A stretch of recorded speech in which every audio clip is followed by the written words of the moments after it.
Assalamualaikum warahmatullahi wabarakatuh. Perkenalkan, nama saya Azhar Firdaus, NPM 7420121209. Saya mahasiswa semester 2 non-reguler Fakultas Hukum Universitas Surya Kencana Cianjur. Kali ini saya akan mereview pertemuan kedua tentang hukum pidana yang diselenggarakan pada hari Jumat, tanggal 18 Februari 2022.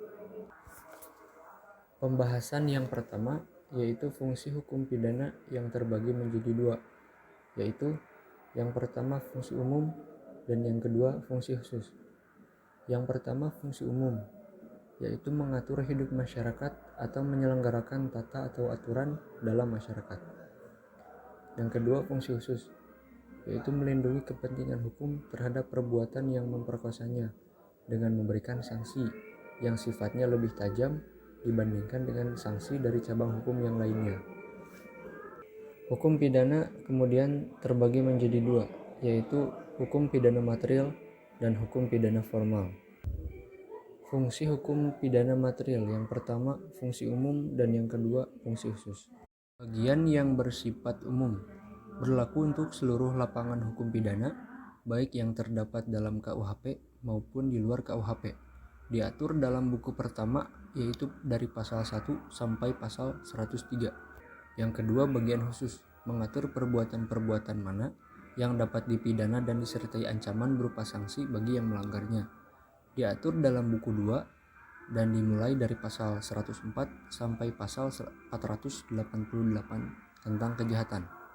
Kemudian buku 3 dari pasal 489 sampai pasal 569 tentang pelanggaran.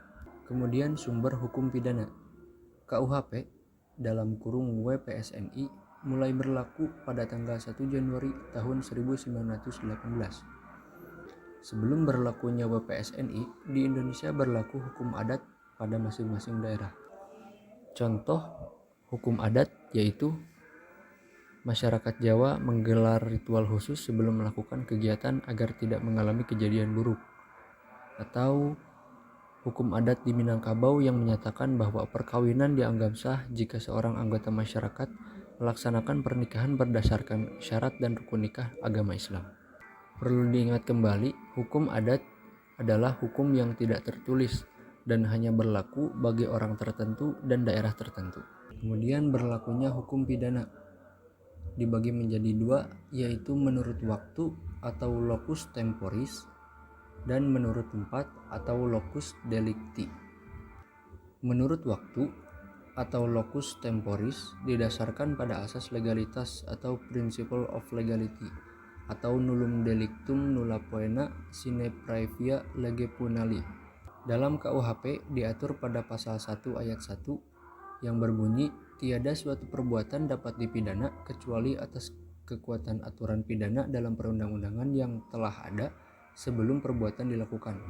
Hal ini berisi dua konsekuensi, yaitu tindak pidana harus dirumuskan terlebih dahulu dalam rumusan undang-undang. Dan yang kedua, peraturan harus ada sebelum terjadinya tindak pidana.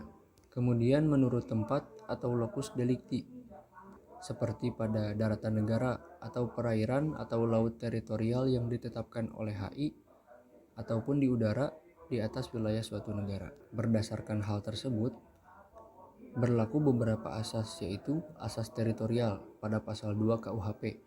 Yang kedua, asas personal atau nasional aktif berlaku pada pasal 5 KUHP. Yang ketiga, asas perlindungan atau nasional pasif tertuang pada pasal 4 dan pasal 17 KUHP. Asas universalitas atau ekstradisi, penyerahan bantuan hukum yang bersifat internasional. Salah satu contoh dari asas universalitas yaitu WNA yang ada pada wilayah NKRI tertangkap karena adanya penyelundupan narkotika atau obat terlarang. Jika WNA tersebut ada di wilayah NKRI, maka WNA tersebut terkena sanksi hukum pidana yang ada di Indonesia. Itu saja yang dapat saya sampaikan pada video kali ini. Mohon maaf apabila ada kesalahan dalam pengucapan istilah dan lain-lain. Terima kasih. Wassalamualaikum warahmatullahi wabarakatuh.